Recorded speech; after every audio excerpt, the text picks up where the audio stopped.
স্বাধীনতার মহান স্বাধীনতার ঘোষক জিয়া রহমানের নামে প্রতিষ্ঠিত জিয়া রহমান ফাউন্ডেশনের সম্মানিত vice president doctor Zubaidur Rahman, অন্যান্য সম্মানিত বিশেষ অতিথিবৃন্দ, সকল পর্যায়ে সকল চিকিৎসকবৃন্দ, আসসালামু আলাইকুম ওয়া রাহমাতুল্লাহি ওয়া বারাকাতুহু। আমি প্রথমেই দু একটি কথা এই অনুষ্ঠানের সঙ্গে প্রাসঙ্গিক বিষয়ের বাইরে আমি বলতে চাই। আমাদের সমাজের মানুষের কিছু দৃষ্টান্তকে আমাদের অনুসরণ করার জন্য আমাদের আজকে যিনি এখানে প্রধান অতিথি, ওনার জীবন থেকে উনি ঘরে বসে থাকলেও পারতেন, কিন্তু আপনাদের নিশ্চয়ই স্মরণ আছে বা যদি নাও জেনে থাকেন, বিগত কোভিড আমলে আন্তর্জাতিকভাবে বাংলাদেশের বিশাল জনগোষ্ঠীর পাশে দিয়ে দু একজন লোক দাঁড়িয়েছিলেন আমাদের ভার্চুয়ালি জনগণকে সচেতন করার জন্য। তার মধ্যে আমাদের আজকের মাননীয় প্রধান অতিথি doctor Zubaidur Rahman, she gave a very wonderful service to the nation by delivering her speeches during the time of COVID virtually. উনি দিয়ে মানুষকে শিক্ষাদান করেছিলেন, সতর্ক করেছিলেন, চেষ্টা করেছিলেন। এখনো তিনি আজকে এই দেশের প্রধানমন্ত্রীর বাসার মানুষ, আমি কোন ভাষায় বলবো জানি না, উনি প্রধানমন্ত্রীর স্ত্রী, কিন্তু উনি একজন ডাক্তার, অত্যন্ত খ্যাতনামা একজন ডাক্তার। ব্রিটিশ ভূমিতে সবচেয়ে নামি দামি একটা বিশ্ববিদ্যালয় বা কলেজ যে নামেই আমরা বলি, সেখান থেকে অনেক উচ্চতর শিক্ষা নিয়েছেন। উনি কিন্তু একজন বিজ্ঞান প্রেমী মানুষ। এখন কিন্তু উনি ভার্চুয়ালি, আবার ভার্চুয়ালি না, আমাদের দেশে ভবিষ্যৎ বিজ্ঞানীর খোঁজে উনি কিন্তু অনুসন্ধান করতেছেন, সেমিনার করতেছেন, এবং উনি ইঞ্জিনিয়ারিং ইউনিভার্সিটি এবং মেডিকেল কলেজে সেমিনার করতে যাচ্ছেন এবং করবেন, আরো অনেক জায়গায় করবেন ভবিষ্যৎ বিজ্ঞানীর খোঁজে।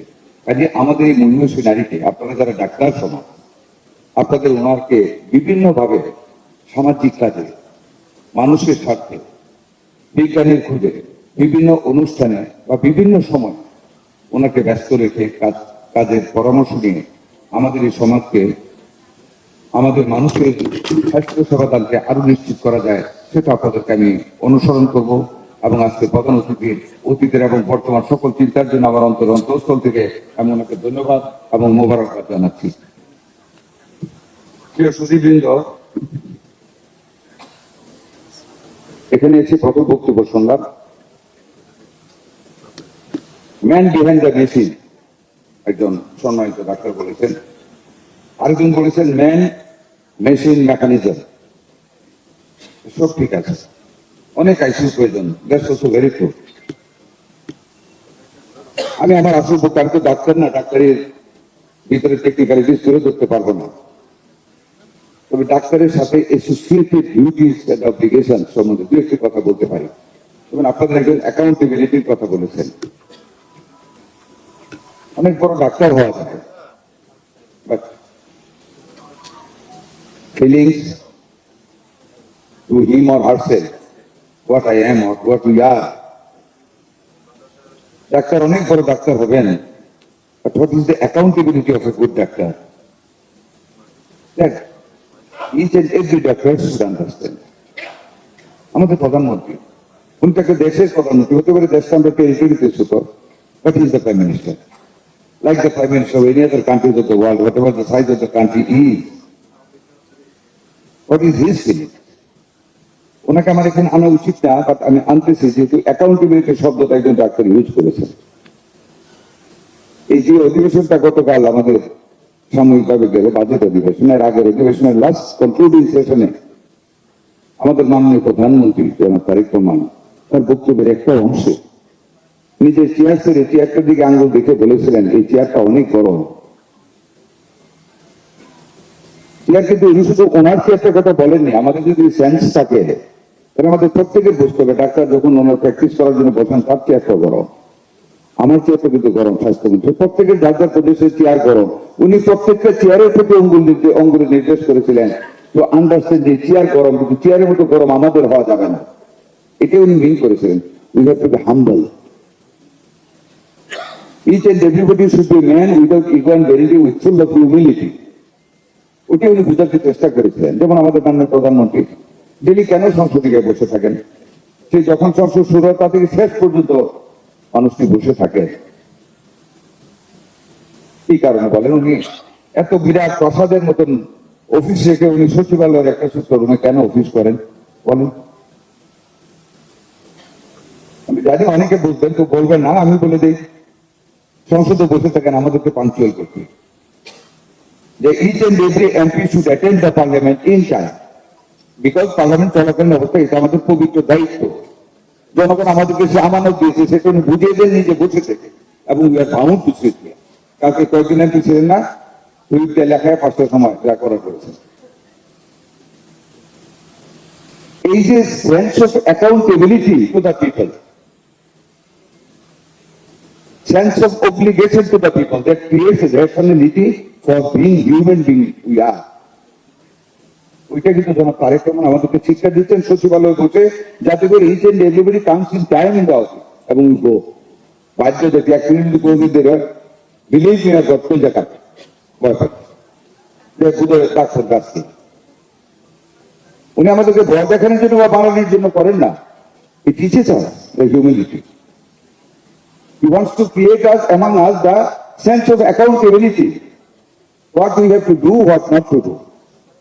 কথাগুলো এই জন্য বললাম, আপনারা ডাক্তার, ডাক্তার থাকেন, so what? You have a very big, most extended community among the country, in the country. আপনাদের অনেক বড় পেরিফেরি, সবাই সবাইকে চিনেন, পাঞ্চুয়ালিটির জন্য সবাইকে সবাইকে বলতে পারে। আমি অনেক ভিজিট দিয়েছি, উপজেলা hospital, district level, general hospital, medical college hospital, এরপরও অনেকখানে পাঞ্চুয়ালিটি আসে না।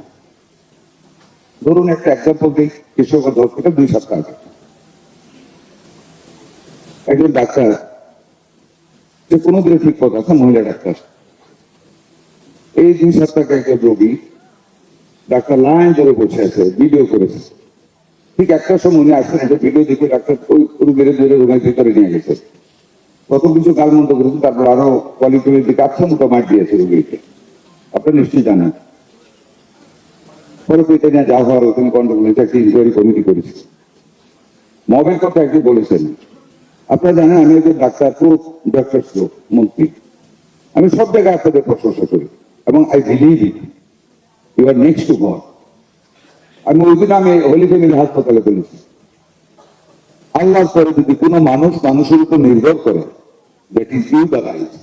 আপনারা যদি আপনারা 1 ফোঁটা বীজ দেন, যেটা ওষুধ খাও ডাক্তার খাবে, আমি যদি বলি আমারটা খাওয়া আমার সন্তান খাবেন, আপনাদেরটা খাবে, এটা আপনাদের গুরুত্ব কত অপরিসীম।